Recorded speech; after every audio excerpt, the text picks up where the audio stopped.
आप ही का सिस्टम है, इसके रूल्स आप ही के हैं, और इन्हीं रूल्स को वायलेट करके आप एजुकेशनल इंस्टीट्यूशंस को आज के समय में बर्बाद करने की कोशिश कर रहे हैं।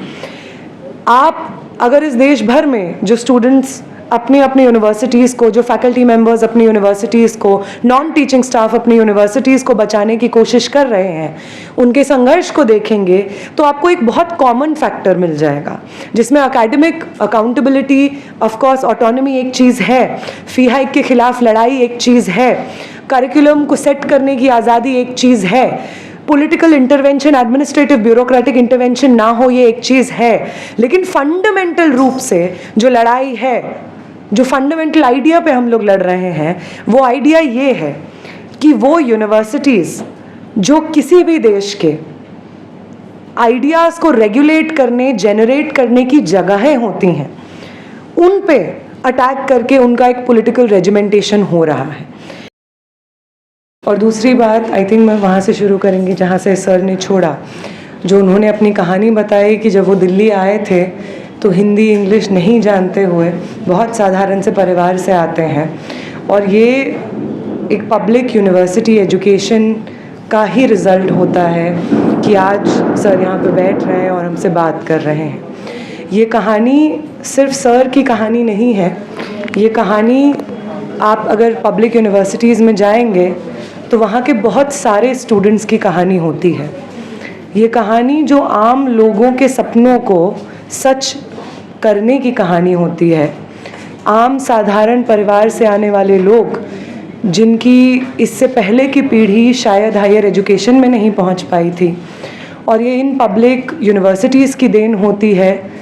कि वो पब्लिक यूनिवर्सिटीज़ में भी पहुंचते हैं और आगे जा कर के ये देश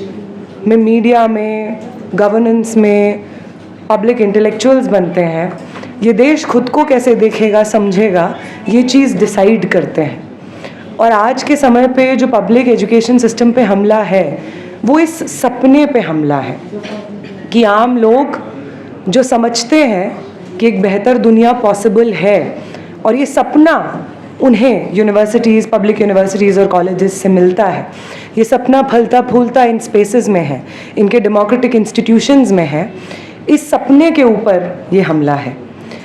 जब हम रिपोर्टर्स कलेक्टिव की रिपोर्ट पढ़ते हैं, और इनफैक्ट जो साथी जेएनयू में आते जाते रहते हैं मीडिया के, वो ये बात अच्छे से जानते हैं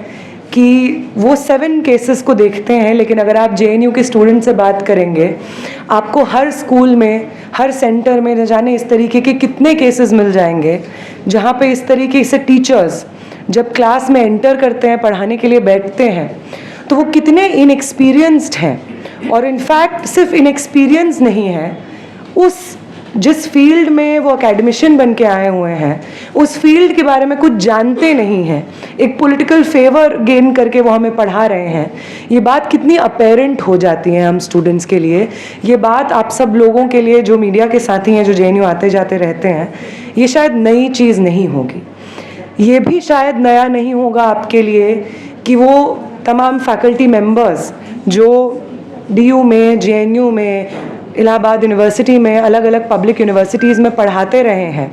और सालों का उनका एक्सपीरियंस है। वही कॉलेजेस, वही यूनिवर्सिटीज़ हर साल उनका कॉन्ट्रैक्ट रिन्यू करते रहे हैं, हर साल वो उसी यूनिवर्सिटी कॉलेज में पढ़ा रहे हैं, 10 साल 12 साल से पढ़ा रहे हैं। प्रोफेसर लक्ष्मण यादव हमारे साथ यहाँ पे हैं। दिल्ली यूनिवर्सिटी में तो न जाने कितने केसेस मिल जाएंगे जहाँ पे टीचर्स का सालों का एक्सपीरियंस है, लेकिन जब भर्तियाँ निकलती हैं तो इंटरव्यू में पॉलिटिकल अपॉइंटमेंट्स को फेवर करने के लिए एक्सपीरियंस टीचर्स को आप उन लिस्ट से बाहर कर देते हैं। जब आप ये करते हैं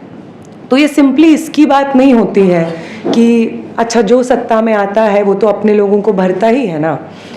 ये समाज का सच नहीं है। अगर एक पब्लिक एजुकेशनल इंस्टीट्यूशन एग्जिस्ट करता है तो उसका काम ये है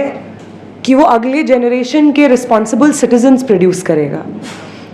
देश खुद को कैसे देखेगा, समाज में क्या समझदारी होगी, चीज़ों को कैसे समझा जाएगा, उस डिस्कोर्स को सेट करेगा। और अगर ऐसे इंस्टीट्यूशंस में जहाँ पे आगे आने वाले जनरेशन्स की सिटीजनरी की नींव रखी जाती है, वहाँ पे जिन लोगों को ये नींव रखनी है वो ऐसे लोग होंगे जिनका इंटेंशन ही नहीं है पढ़ाना, जिनका इंटेंशन ही नहीं है एजुकेशन लर्निंग को नर्चर करना, प्रमोट करना, वो इसको सिर्फ एक जॉब की तरह देखते हैं। और वो वाइस चांसलर्स जो ना तो खुद एलिजिबल हैं, जो खुद इस तरीके के करप्शन के चार्जेस ऑलरेडी अपने ऊपर ले करके अपॉइंट हो रहे हैं इन्हीं पॉलिटिकल फेवर्स की वजह से, उनके अंडर हम लगातार देखते हैं कि देश के सेंट्रल विश्वविद्यालयों में इस तरीके का करप्शन, इस तरीके के स्कैम्स जहां पे साफ सीधे तौर पे पॉलिटिकल अपॉइंटमेंट्स होती हैं, वो हम देखते हैं। हम देखते हैं किस तरीके से जो लोग मिनिमम एलिजिबिलिटी क्राइटेरिया मीट नहीं करते हैं 8 साल के एक्सपीरियंस का, उनको अपॉइंटमेंट, उनको शॉर्टलिस्ट कर दिया जाता है IQAC के माध्यम से। जिनका बेसिक पब्लिकेशंस का वही गाइडलाइंस जो सरकार की ही UGC बनाती है, वही गाइडलाइंस सरकार के द्वारा अपॉइंट किए गए वाइस चांसलर्स वायलेट करते हुए पॉलिटिकल अपॉइंटमेंट्स करते हैं। ये आप ही का सिस्टम है, इसके रूल्स आप ही के हैं, और इन्हीं रूल्स को वायलेट करके आप एजुकेशनल इंस्टीट्यूशंस को आज के समय में बर्बाद करने की कोशिश कर रहे हैं।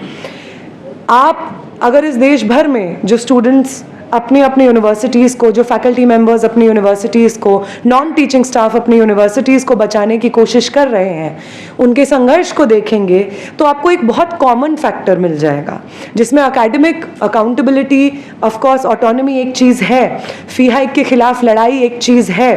करिकुलम को सेट करने की आज़ादी एक चीज़ है, political intervention, administrative bureaucratic intervention ना हो ये एक चीज़ है, लेकिन फंडामेंटल रूप से जो लड़ाई है, जो फंडामेंटल आइडिया पे हम लोग लड़ रहे हैं, वो आइडिया ये है कि वो यूनिवर्सिटीज़ जो किसी भी देश के आइडियाज़ को रेगुलेट करने, जनरेट करने की जगहें होती हैं, उन पे अटैक करके उनका एक पॉलिटिकल रेजिमेंटेशन हो रहा है।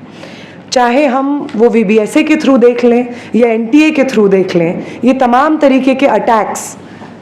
को हाईलाइट करते रहते हुए हमारे चेंजिंग यूनिवर्सिटी स्पेसेस पे बात करना बहुत ज़रूरी है। और ये जो करप्शन हम अपनी यूनिवर्सिटी में देख रहे हैं, वो यूनिवर्सिटी जो एक लंबे समय से सरकार के खुद के डेटा के अकॉर्डिंग देश की सर्वश्रेष्ठ यूनिवर्सिटी है। आप चाहे कितना कैंपेन चला लीजिए शटडाउन JNU का, कितना बदनाम करने की कोशिश कर लीजिए, आपका खुद का डेटा बार बार इस चीज़ को इस्टेब्लिश करता है कि JNU इस देश की सर्वश्रेष्ठ यूनिवर्सिटी है। फिर इस तरीके के करप्शन के लिए जो वाइस चांसलर रिस्पॉन्सिबल है, क्या उसका इस्तीफा होना, क्या उसको अपने पद से हटाए जाना इस देश को, देश के स्टूडेंट्स को सर्व करने की एक रिस्पॉन्सिबिलिटी नहीं होगी? बिल्कुल होगी। इसलिए वो वाइस चांसलर जो सोशल जस्टिस से लेकर के जेंडर जस्टिस की तमाम प्रिंसिपल्स को वायलेट करते हुए लगातार पब्लिक डोमेन में कमेंट करती रहती हैं, वो वाइस चांसलर जो JNU के एकेडमिक इंटीग्रिटी को कॉम्प्रोमाइज़ करने के लिए हमारे पुराने वाइस चांसलर से भी 4 कदम आगे बढ़ के आ रही हैं, उनका इस्तीफ़ा हो, ये यहाँ से हमारी मांग है। Thank you.